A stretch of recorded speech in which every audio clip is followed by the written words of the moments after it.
welcome to another ZentraCast. I'm Marco Howen and your host on this journey for the next 60 minutes of engaging dialogue and hopefully a lot of insights for all of us. ZentraCast is a space to join some of Europe's most intentional leaders in an original conversation. When everything in your career, organization, or even your life seems inside out, actually demanding change, there is a place for those seeking the wisdom and experience of personal transformation. And today it is my incredible pleasure to have an original conversation with Lisa Burke, presenter and broadcaster. And I feel deeply grateful that you accepted, Lisa, today, my invitation. And I'm humbled to speak to a professional. So I'm like a kickoff podcaster or whatever. And here we are, the expert, the broadcaster. Hello, Lisa. How are you doing? Hello, Marco. It's my pleasure. And I can see that you have all of the right setup. But as I mentioned to you just before we went live, I'm here at RTL, as you can see, but I've tried to find myself a quiet booth and I'm not connected to the right mic without the correct light on me. So I hope you'll accept my imperfection today, because in fact, I know that you are sitting there at home with the correct lighting and wonderful microphones. And I apologize to the listener that I don't have the absolute correct setup right now, despite being in RTL. Actually, now let's talk about perfection. I didn't put my lights on. Now they're on. So thank you for putting that out. Amazing. I have shadows under my eyes because I'm in about the worst lighting you can get. I tell you, glasses are really practical for that. You don't see them. True. Let me just kick off. So again, thank you, Lisa. It is really an honor and a pleasure. And we got about this idea to talk about this when we had a conversation, I don't know, a couple of months ago. And we were talking about your ambitions and what you're doing and what you're doing on. And I said, actually, Lisa is actually not a presenter. She is an entrepreneur. She is creating. She's an authentic creator. And I was really intrigued on getting this conversation running. And so today here we are. And let me kick it off with a question. So I always prepare at least one question. As you know, this is a conversation. So maybe I will get out questions I have to ask. I hope so, actually. So when we prepared for today's conversation, you stated that your personal leadership philosophy is driven by honesty and sincerity. Now, the obvious question is, what does that mean for you? But that's not really what I want to talk about, maybe still. But how does this philosophy manifest itself in your life? Yeah, I really do believe in honesty, and perhaps the other word I should have used is openness, because for me, since childhood, actually, I suppose that there's just been points in my life where I feel with openness, it would have avoided conflicts that arose afterwards. And I do understand, I can think of certain examples in my own life where people didn't always tell the truth, and they did it for their own reasons, and I can understand their reasons, but I think it always leads to more problems. So for me, it's always been an intrinsic value, as much as is possible, to be open and honest. And how it manifests, to answer your question, in my life is that when it comes to the work that I am privileged to do, which is to talk to people about their stories or their work or their lives, I'm a listener, and I know that the best conversations are with the people who are the most open. And I believe I can only bring that out in another person if I respect that and I am that to them. So I believe you get the best conversations out of people, and you build the best friendships and bonds of trust with people. You can only build a bond of trust if you are honest and sincere. And open. And Everybody chooses his openness for sure. But Yeah. how open will we be? I think setting healthy boundaries is important. Most of us, or some of us, read Brené Brown on boundaries and what she talks about when she talks about that. I think it's very important.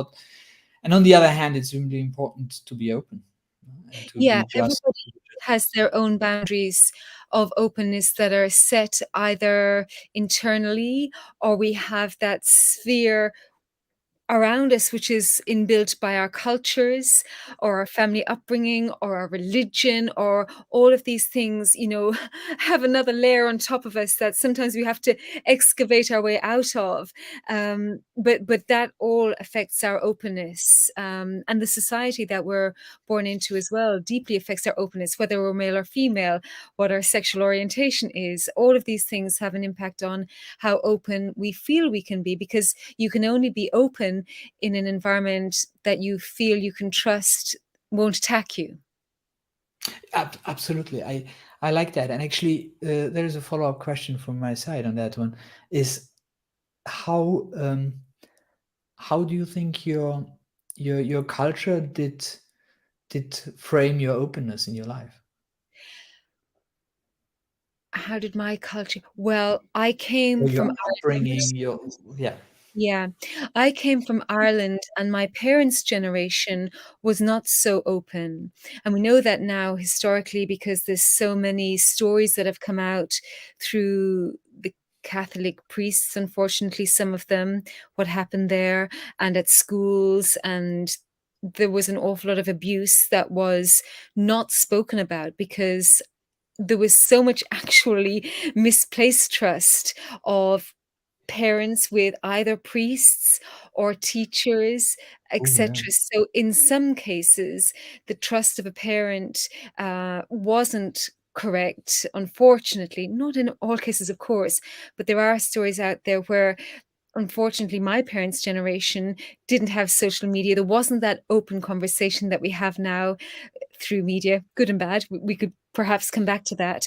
And so a lot of stories were suppressed, and they also came from a generation in Ireland where,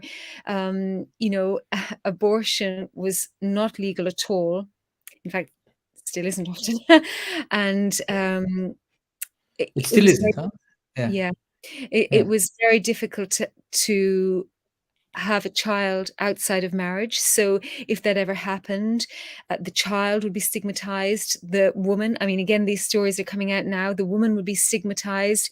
It could affect their lives for many years. I mean, there's been recent stories of women who have given birth. They were treated so badly, appallingly, never knew about their children again.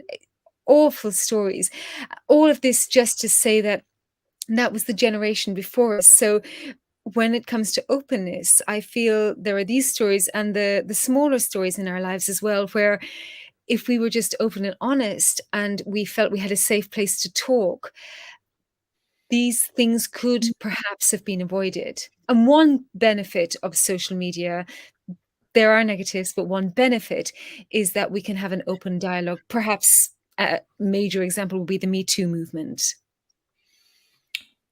Yeah, absolutely. I think it's like, yeah. Well, the Me Too movement is a conversation which goes into a lot of logic, but I think there's the basis of it is extremely important, and very important to think that through now. But that will drive us into another conversation, Yeah, which yeah, it is is not where we're talking about Lisa Burke, because that's what we're interested in. So Oh, well, how I'm not so used to being interviewed, so it's nice to kind of like weave off the subject. But no, I wasn't really trying to weave off the subject. I was just I trying know, to say that, I know. how did my background impact me? So I came from, the Yeah, parenthood that didn't talk about these things. And yeah. then so for me, I saw, I mean, thank God these things didn't happen to them, but I saw stories that were subdued in family life. And for me, I just thought, why? Why is that the case? And luckily for me, and us, we have grown up in a generation where people are more open, but still there are topics that are taboo, quite a number of them, in fact. And so I feel I have a wonderful opportunity and platform to be able to try to open up some of these conversations. So is that the reason why you like to communicate? Why you work on that? Did that was created by the fact that you were in a culture where openness were either misplaced No, or I not? mean, I've fallen into this career by accident in many ways, which perhaps we'll talk about through the course of this conversation. Yeah, But I do feel very lucky, and I feel that I really love to talk to people in a deep manner. I really like to talk about their ideas and their backgrounds and their stories. And I think everybody, whether famous, whatever that means, or not famous, everybody has a story. Everybody Mhm. has something to say that's important, and I really cherish that. I really cherish it, and I value it greatly. So what I would when I would ask you to talk about everybody has a story, I would ask you give me three highlights of the story of Lisa Burke. Which what would you say? Oh my gosh. Um, well, that's a good question because when you say three highlights, I'm wondering whether you mean three pivot points. Uh, Let's talk about that's actually a very good clarification question. Yes, pivot points. I think pivot points is for sure the better word. Yes, yeah, because highlights can mean lots of positive. things. Yeah, pivot points are where I suppose um, my life really changed. Well, I'll try and maybe I'll have more than three. The first is moving from Ireland to London when I was 10 years old. So Oh, that was the first major pivot point in my life when I moved from a village in Ireland. I moved with my father at that time, ahead of the rest of my family, my mother, brother, and sister, um, just so that he could settle us. And it's a complicated reason, but also so I could take an entrance exam for secondary school and things. And that was extremely hard. It was the first time in London where I'd seen anybody who wasn't white, anybody who wasn't Catholic. It was the first time I'd ever been in such a built up place. I couldn't sleep because of the noise and the lights. So it took me quite a while to get used to London. And we had a larger house with a lot of space in Ireland, a lot of green around us. And we moved into a much smaller house in London. And it was really tough on our family, but in the end, a great move, also wonderful. And of course, I grew to love London and all its villages and idiosyncrasies. So that would be one pivot point in my life. Um, I guess the next pivot point would have been was is the chance I had, the miracle of a chance I had to go to Cambridge and study sciences. It felt like a miracle. I mean, obviously I worked hard, but it really felt like a miracle. That was a life-changing experience that I'm eternally grateful for and always want to give back to. Um, I guess another one was then accidentally falling into work at Sky News, which changed my life in a different way. Um, and then it would have been something that wasn't so great, which it's sort of private because but because I'm open, I will talk about it. It's when I had my first child, and unfortunately, through the young years of my children, my ex-husband had an affair with somebody, and that was a pivot point because it really destroyed my self-confidence. So not to linger on that because it's not I'm not the only person that it happened to, and I don't blame him for it or anything anymore. I did at the time, but that journey trying to recuperate my self-esteem after having children and after that happened in my life, that was a huge pivot point. And then we moved country a couple of times to Abu Dhabi, back to London, then to Luxembourg. So they are in themselves pivot points too, because every time you move country, it's a new opportunity, but it's also tough. It's not easy at all, especially as a trailing spouse. I love it, Lisa. Thank you for sharing, and thank you for sharing so openly. But we set ourselves up for 2 to 3 hours of conversation, not one. As well, maybe. No, I I love it. a while to get through it. But I'll just have a sip of my coffee. Yeah. Well, maybe we do. I don't do marketing breaks, so you cannot get coffee. You have to. You have unfortunately to stay. I have it. No, I'm kidding. Brought it with me. Now it's really interesting, especially when you say as the first one, Ireland to London. Yeah. Now, what did the Irish girl keep? Oh, a What lot. did stay Everything. of Ireland for you? Everything. I really feel Irish, despite having lived most of my life in London, actually. And I love London. It's a wonderful, wonderful city. But my core is entirely Irish. I actually, today we were filming for St. Patrick's Day, so I've got my Irish colours on. Um, yeah, and I have my Irish hair things over in the room there. But no, I think everything about me is Irish. Irish people are storytellers. We're open. We're communicators. We're passionate people. We're warm people. We love people. We're eaters and feeders. You know, if anybody comes around my house, I want to feed them. um, we're welcoming.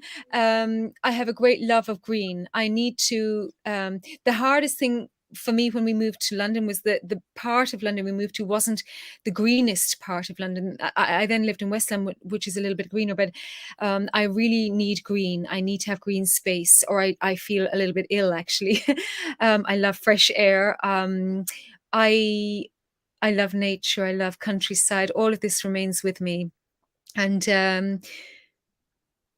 a deep passion for where I've come from. I really feel privileged to feel Irish, and I I mean, it's a bit of a long story, but my father built a couple of the houses we used to live in Ireland. And when we moved to London, we sold everything, actually, and we sold the last house he built as well.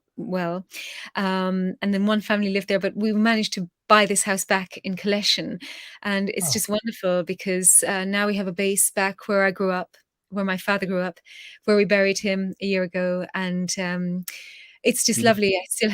I still have childhood friends there, and it's giving me goosebumps thinking about it. So I would say me, because I'm the eldest of my siblings.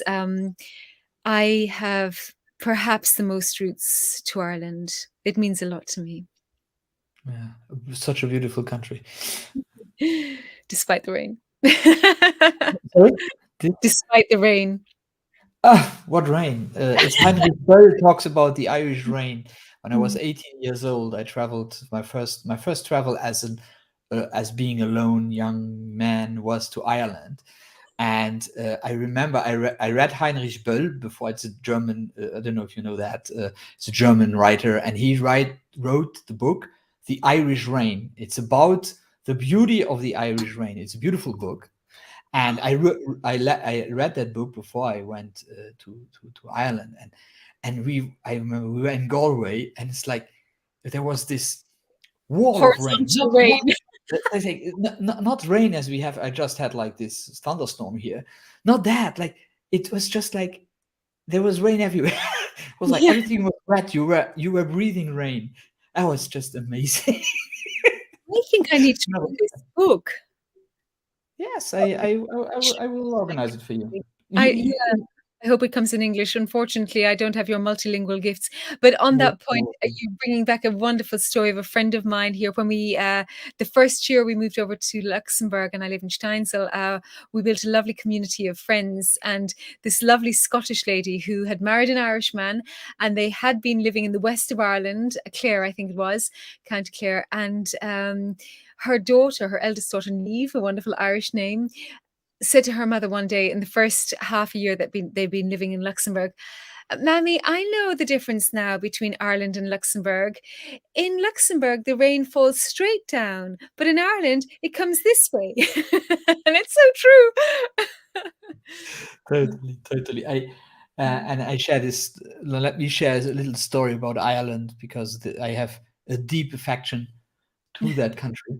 I was not there since I was the second time when I was 20 years old. That's the last time I was there. But uh, when I was there at 18 years old, I was in Galway, and we took there was a very stormy day, and we took a boat to the Aran Islands. I don't know if you know the Aran Islands. So I it's like do. the oldest fort of Europe is there. Sorry, it's your home. So No, well, no, I've never been there, but of course I know yeah, where they are. Yeah. it was an amazing trip. It's like sick like a dog coming from the boat, but and then we walked to the fort and so on. And it is one of my first big awakenings in my own logic on life, or because when I walked there, so I was always somebody who was reflecting on life Yeah. as a kid already, and Yeah. then 18 years old, I was growing up in an environment which was black and white, so everything was black and white. I was like, either you're good, you're bad, either you're great or you're nothing. That's how I grew up. And I walk there and I see the gray. I see the gray stones. I see the gray path. I see the incredible gray sky and these different grays. And I really at that moment understood everything is everything is just a shade of gray, not black or white. It was a real moment of passing through. So that's where my big link or passion for Ireland comes from. And that's where it stops also, because I was there when I was 20 years old and never went back, but always thinking about it. That's really interesting. So, I mean, I know it's meant to be an interview about me, but to turn the tables, I can't believe that you were brought up in a world where you thought or were made to feel everything was black and white. That feels very tough. Yeah, it is. It's not that in this world people just wanted me to see things black and white, but that's how they were growing up, and that's how their life was, and and that's fine. Huh? It's my story. But for me at that moment, I was there with a friend at that time, and it was really like it dawned on me. It's like, oh, shit, life is not Yeah. black and white. No, no, it Life is isn't. just a shade of gray. And since then, it's like, okay, well, I try to be more white than black, but I will always be a shade of gray. And well, look at my And look and today. I even have I'm wearing gray, but it really it really marked me for life. And just to add to that, if I may, another observation is that when you had that storm and you were going there, you had the dimension of non-static. So life is not static, but it's very, well, it is a storm. It is tumultuous. It is everything. It is weather. I mean, emotions, life is weather. It's experience, Mm. and maybe from my side about Irish people, what I learned, and I had a huge amount of conversations at that time because we were always staying in youth hostels, and I was still IRA time, so it was quite tough times. Went to Belfast at that time, so it's like not the most beautiful things. But what I really felt is this positive approach to life, which I found so enticing, so powerful, and so joyful. So just being joyful, just it's like, yeah. At that Mhm. time, it was very poor. There were still people in Galway. You got off the train, and people and kids were running, getting your money. So it's like it was really. I think today it's totally different, but at that time it was really poor. Yeah. And so still this happiness, and everybody you meet, your happiness. I was invited at people's home, just like, oh yeah, we had a glass. Well, we had a lot of beers and whiskeys in anywhere we could, and I was like, oh yeah, let's go home. And we went to home to people. It's like, try to do that Yes. in life. So it's Yes. like, or maybe try to do that today. Huh? And That's you're another. reminding me also when the book Angela's Ashes came out, I can't remember the name of the author, but it was about the poverty of Ireland at that time. And I remember my father reading it, and he said, "Well, I don't understand why this book is, is making such a scene, because in fact, he said everybody's lives was like this. This is nothing abnormal. This is just normal life." You're right. So yeah, it was poor. It was a poor place. So thank you for indulging me for my story. Let us a little go on, because I have this. I, I am fascinated by the fact that you went from chemistry to presenter. So I think that is really interesting, and my question to you would, who did you want to become when you were 18 years old? Yeah, well, actually, you were reminding me when you were talking about your Aran Island story, and you were a child and how you saw the world.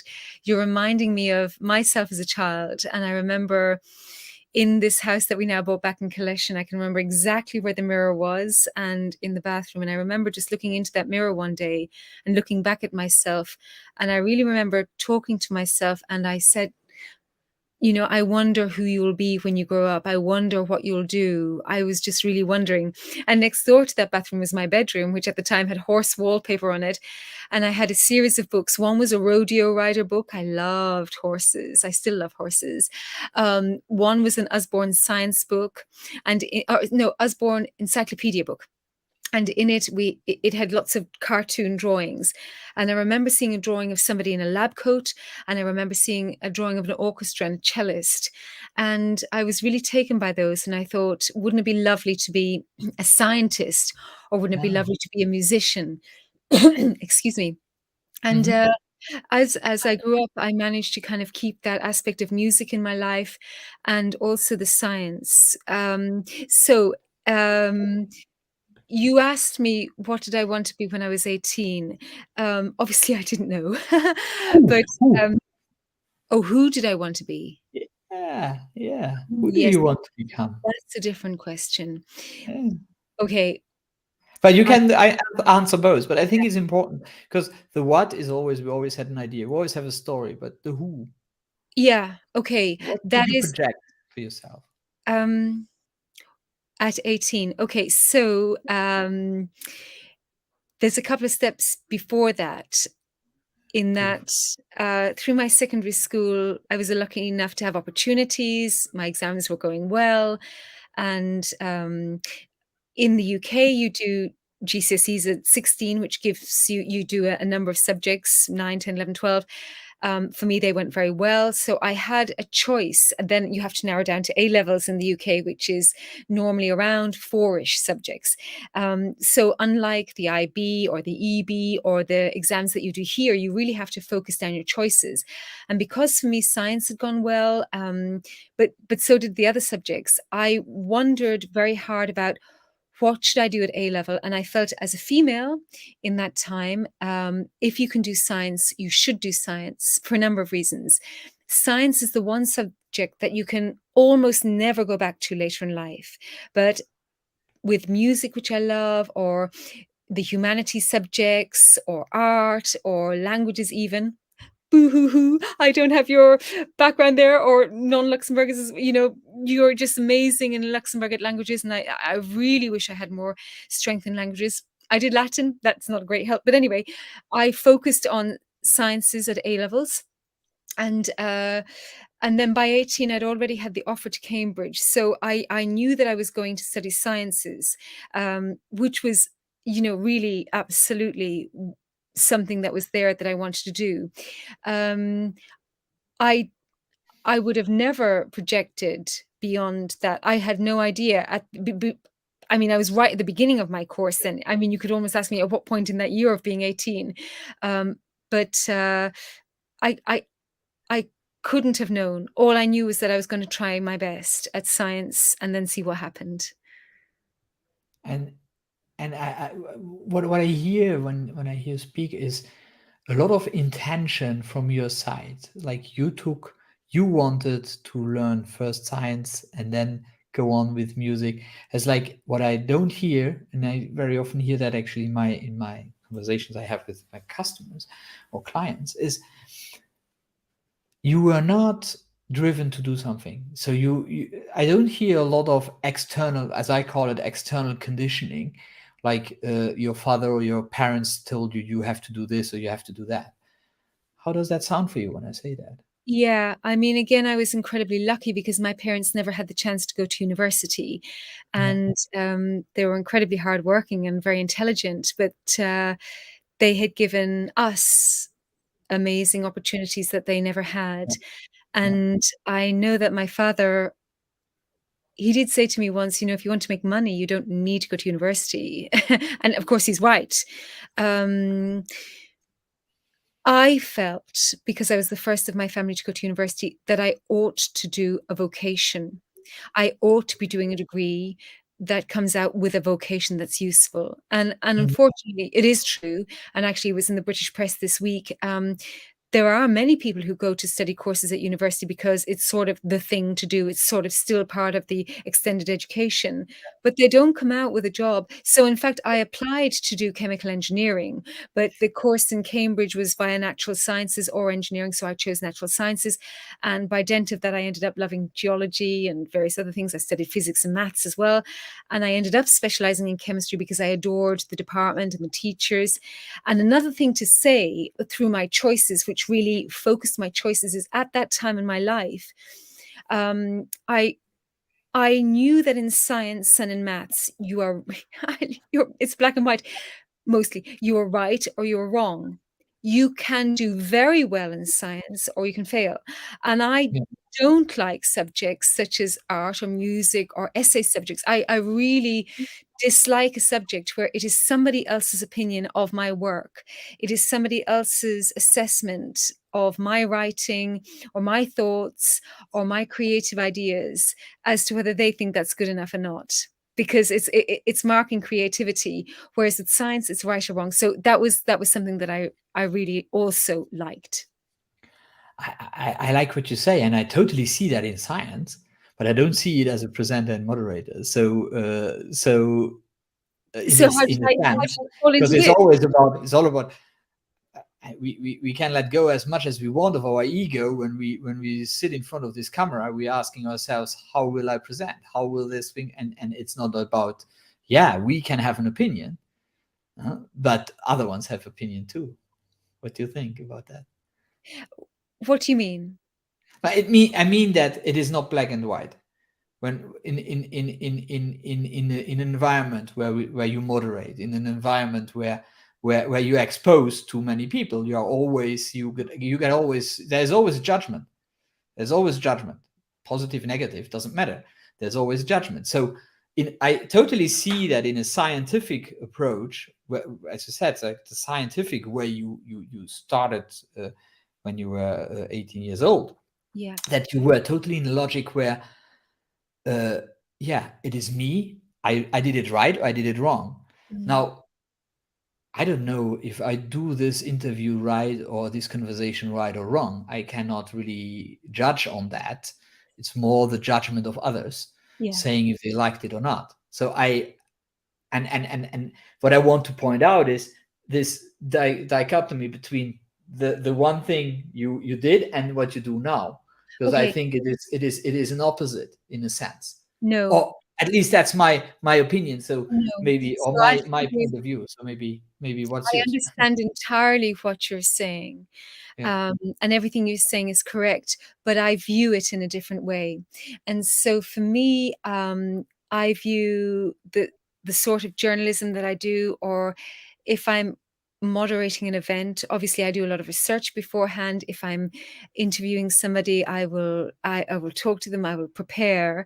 So I do my preparation, and I view my role as absorbing a lot of information and then sieving it and trying to be the vehicle for that information. So when it comes to presenting or moderating or interviewing another person, the buck doesn't stop with me. I am just taking the audience by the hand. I am a member of the audience in a way. I am their friend, and I am trying to guide them through getting to know the other person, their story, their information. So it's not about my ego in this situation as a presenter or a moderator. It's about trying to get the most and the best message out of the panel or the situation or the event. And it's also about creating feeling. And so it's a different art. It is an art, I think. It's about creating a feeling in that room. If you have a live event with the people who are there, it's about really trying to connect. I often think about the energy between me and between the audience. That space is really important, and I can feel it. I can feel when an audience is getting tired, and it needs just that little bit of a lift. It's different through this kind of medium. We can't see our audience. Yeah. It's a harder medium in some ways, especially the kind of the Zoom thing, let's call it, all of these Yeah. umbrella of Zoom All type this news. online, whatever. You can get to know your audience through radio or television. It is possible that way. And through social media, you can almost see who they are. So I view it as a different way. But I think in answer to your thoughts, I do understand that what we do is not right or wrong, and I accept that. It's a little bit like people either like us or they don't like us, and that's completely fine. I accept that. Um, but I just simply view my role as being a conduit for information. Um, and the other, just to go back to why I changed, I haven't told that story yet, but I always felt a passion for communication. And since the age of 11, I was involved in public speaking competitions with the wonderful Mr. Devereaux, who, God bless him, he's probably died by now because he was already a very old man when I was an 11-year-old. And he brought us around London. We won national competitions in the UK for public speaking. And only on reflection, that was such an important part of my life. And I do love performance, but again, with music or with singing, it's not about me being that performer with the spotlight on me. Oh, look at me, here I am. For me, it's not that. For some performers, it is. For me, it's about the provision of an experience, or yeah, that kind of thing. That's fascinating and beautiful what you just said. And if you allow me, I will share my thought here, which is it explains, from my perspective, your humbleness, your shyness with Yeah, what you do.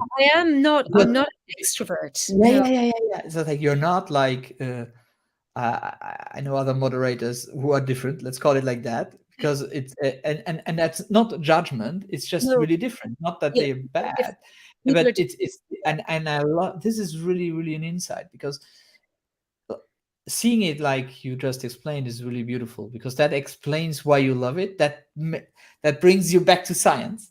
Yeah, it So what I does. said before makes not so much sense for you, and I totally get that. Yeah, Uh, that's right. For and me, it yeah, doesn't make sense, but I can see where the question comes from, because for yeah, me, yeah, it's about absorbing the information in a very scientific, logical fashion and yeah, trying to get from that information what my audience, whoever they are, uh, would like to hear. In what I view they would like to hear. So I have to try to sieve that information, yeah, because, on the one hand, you'll have this panel of experts or an expert on whatever subject, or themselves, yeah, and yeah, they are not always the best person to extract the information from themselves, because they're so caught up in their own world. That's why yeah. you need the intermediate, which is us, to try to think, oh, well, that's interesting, this is new, and then bring it back in a way that our audience, whoever they are, can understand it and appreciate it, hopefully. Wow, powerful stuff here. Love it. Yeah. Now, let me ask you a question. How how do you manage to bring in everything this huge heart? Because you talk so much about logic and analysis and absorbing information, but then I feel this incredible open-hearted woman here. So how do you combine that? Because everybody has a suffering in their life. Everybody has a burden to carry. And whether we speak about it or not, it's always there for people in different ways. We will always face certain commonalities in life. We will always have loved ones who die. We will always have things that don't go right in our lives. And I think you just need to treat everybody as literally a fellow member of your extended family who will be suffering at some point in their life. And you never know what that is unless you can um, be open, because unless you're open with them, they will never, not all people are able to open up to you otherwise. And yeah, I mean, thank you for saying those kind words. That's really kind of you. I, I don't know how to answer that, because I think I do care. I am quite a sensitive person.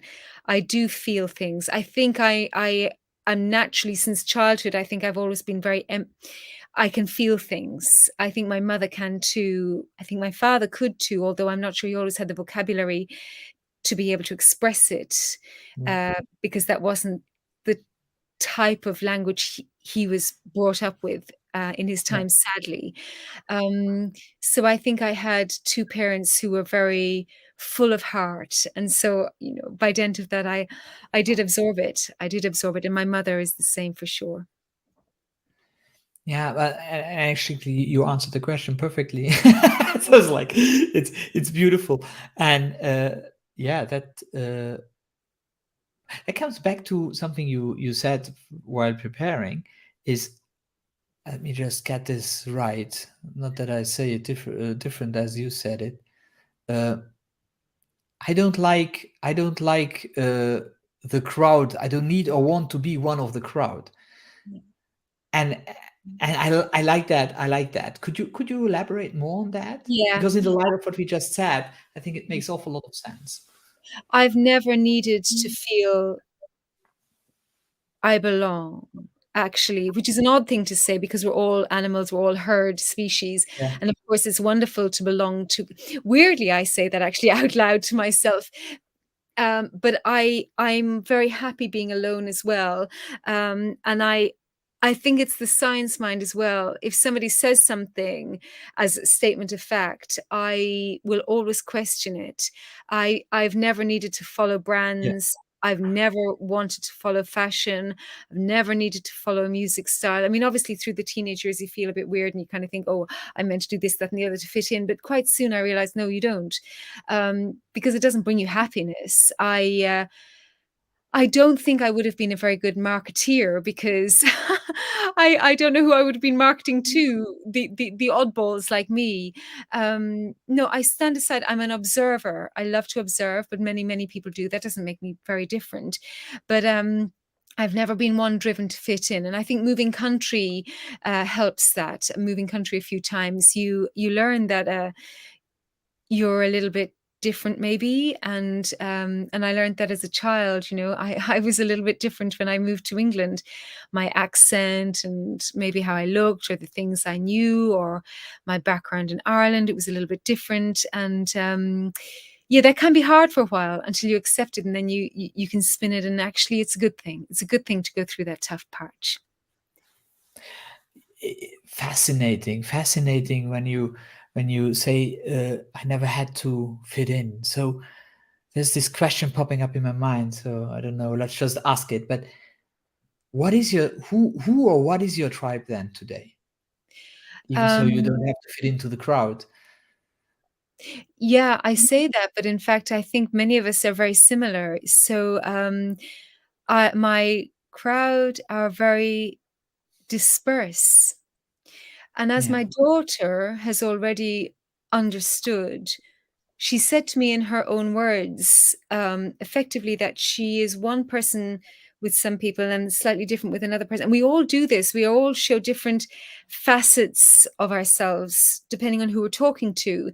Yeah. So um, I I try to stay myself with whomever I'm with, but I'm very happy whether I'm talking to somebody on a dog walk that I just happen to bump into, in the middle of the field in our wellies and rain.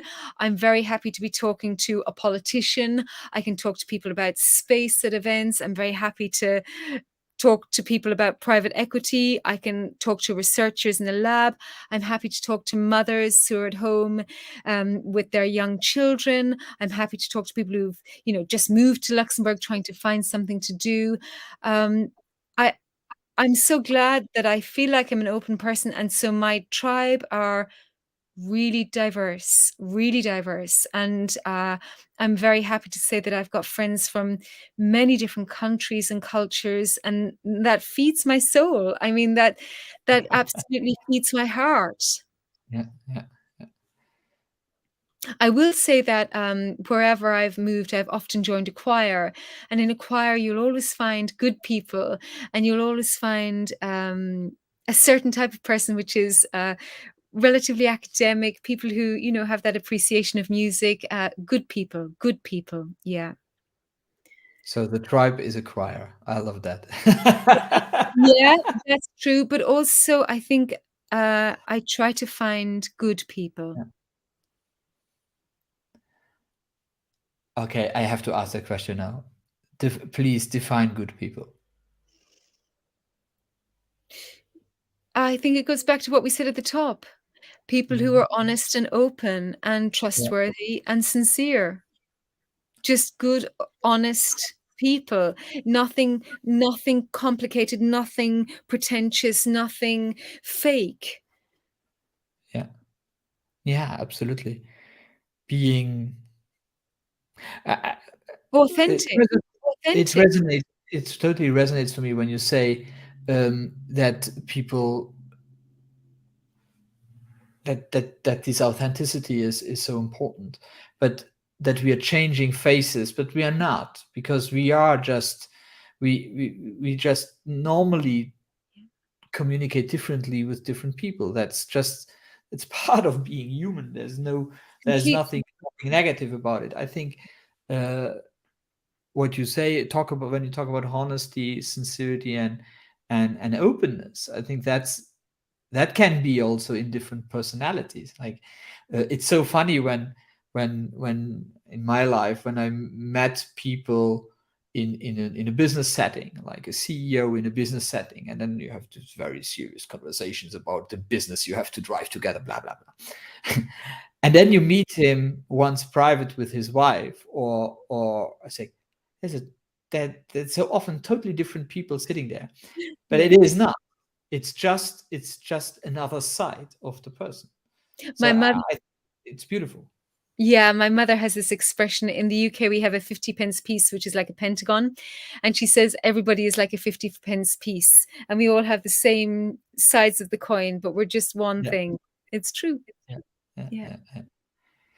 Oh wow, wow, wow, wow. Let me check where am I here. I want to touch base. Well, we have another 15 minutes. Would love to touch base on the unknown, and that's also something I saw in your in our preparation. Um, how do you approach the unknown in your life? Yeah, that is scary. And for most people, the unknown can cause anxiety, actually, because most of us in our lives feel better if we think we can control what's around us. And you only learn that with age. But of course, we can't. We don't know when another war will come, sadly. We don't know when weather or things like this might hit us negatively. We don't know when our loved ones, our closest ones, will get very sick or the worst could happen to them. Um, we don't know what will happen with our work, with our finances, with our homes. We don't know. We can try to control to a certain amount. We can buy the insurances and XYZ, and we can try to do the work to keep our health, have checkups, etc., etc. We can do certain things, but we still live in a very unknown world where there are so many factors outside of our control. And I think most people in our lives will hit upon a time where all of those unknowns come to the fore and sort of like explode in a volcanic manner. And then we're left with having to make another choice. And that void of the unknown can be a chasm, it can be enormous, and it can be a black hole of depression and insecurity for a very long time for people. Um, and we have to find a way to breach that chasm. And in my case, yeah, I did hit a black hole. For sure, I did. When my self esteem was very low and I didn't know what to do next. And there were people around me saying certain things and giving advice. But until you feel well enough to take that, you can't do it. But there is no other way to do it other than to go through it. So, um, there are times in our lives where the only way to cope and to get to the other side is to go through it. We don't have another option. And so we just have to move through the unknown. We just have to move through it step by step. And what you find is that when you are in that unknown situation, the first thing you have to do is make one decision. And then the question is, how do you make a good decision? And you only have a certain amount of evidence at that time. So you think about everything that you have that you can bring together at that moment in time. and you think through the consequences of whatever decisions you have. And sometimes you still don't know what the right decision is, which means to say that either decision will be fine. And I'll bring it back to an example in my life where when I had the chance to work at Sky News, I don't know if I wrote this in my notes to you or not. Um, I had the chance to continue working at Sky News or to go and do my PhD in chemistry. And my dear, amazing chemistry supervisor, who I would have done the PhD with, who is now a professor at Oxford, he wrote to me in the summer where I had to make the decision. He said, Lisa, it's time to make a choice. And he said, if you choose to do the PhD with me, it will be the right choice. If you choose to continue working at Sky News, it will be the right choice. And it was like his blessing to me. That's It, beautiful. it's so beautiful. It's never left me. And it's a blessing to anybody who has that impossible choice. And I've had the most major impossible choice in my life, which, because I have to try and be open with you now, was whether to go through divorce or not. That was the Mhm. very hardest choice because it wasn't about me. It was about the unit of my family, which was Yeah, the fifth member of my family. But I'm not going to dwell on that, just to say that we only can make the best choice at that moment in time. And, when we reflect on it in the future, we will never know the other outcomes. And we often look back with rose tinted spectacles, as they say, but we will never really know the other side of things. And so you also have to trust in yourself that when you make that choice, it's the best choice you can make at that time. And the other thing I learned, and it took me an awfully long time to learn this, I was so in my head because, all of our schooling is everything is in our head, the logical, what makes the most sense. But it took me a very long time to listen to my gut. And again, it was only as I got older that there were certain periods in my life where I literally got stomach ache to the left of my stomach. I was literally getting ill. And I thought, aha, okay, this is making me ill. I thought, something's not right here. So listen to your gut. And I actually think in the future, the science of the gut connected to the brain it's is done. it's really underdeveloped, and it's going to be a huge science of the future. It is done actually. So there's well, there is a huge research when it comes to the different to our capacities in the heart and in the gut, Yeah, which even proves that there are neurons in the heart and neurons in the gut, yeah. which is amazing. It is amazing actually, and I cannot thank you enough for going there because that's one of my absolute favorite ways to go Oh, down because I'm it's so all about it's all about intuition. It's and the way you say it when you say, okay, there is no right or wrong decision, there is just a decision. And I think that's, for me, it's one of the most important things in life is, if you don't know what's right or wrong, take one. yeah. I always said and still say the only wrong decision in life is not to take one. Yes, I Because if learned you're that. not walk because if you walk forward, then you get experience, then you know, and then, well, you adapt. But That's how some I feel. decisions are very hard, such as divorce or Absolutely. leaving a job. No, no. So Oh, I'm not yeah. minimizing it at all. So don't get me don't get me wrong. No. Um, I I I really think uh, such a decision is not. It's almost not possible to make with the head. No, I found that out through my gut. Listen to your gut instinct, Yeah, as they say. They've always said it, and it's true. And yeah, there's so much. You just have to become much more attuned to your body. And I think we drive that out of ourselves. But there is yeah, a greater conversation coming back about that now. So yeah, there's so much to be learned there in the science of that. yeah. Absolutely. And actually, in the Eternal Art of Being, that which I created as a model, I talk about knowing, and that's exactly that. It's when the body decides, gut, heart decides, and the brain just rationalizes it afterwards and comes up with a good explanation why he had to do that. But it's not his call. Yeah. And very often, taking things from that, and finding, actually, taking these decisions are hard to take as long as we're in the head. Because if we're Yeah. really listening, Yeah, we it's a know. combination. It's a combination of all of these things together Yeah, in a yeah, pool. Yeah. yeah. Beautiful. Thank you. That was really beautiful share. And now I don't know what the question to ask because now I'm like, I'm in awe. No, a lot of people will go through it and find it for themselves. No, it's beautiful. So, okay, you talked about the divorce and we'll not dwell on that. But afterwards, now you learned this lesson of listening more to your intuition. Are you doing that? How you're doing that? And how does that manifest your life? Yeah, I mean, going through something like that, and because I'm older and different experiences, I let a lot go. I think with age, again, it's a saying, but it's true. We do become more mellow. We do relax, and we let certain things go that we might have been very het up about when we're younger or more impassioned by things. Um, I How does it manifest? The question was, how does it manifest now? How does Listen. it manifest for you? It's like, are you getting up in the morning and you say, okay, today, oh, now I'm totally exaggerating, but today, oh, I don't know if I go right or if I go left or right. So I will just listen to my gut.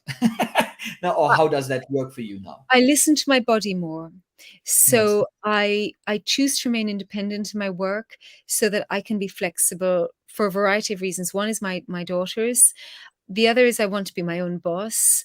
Um, and the other is, for instance, this is one way it manifests. If I host a big event like I did yesterday, GovSetCon, the next day I know I need to rest. I need to have a quieter day.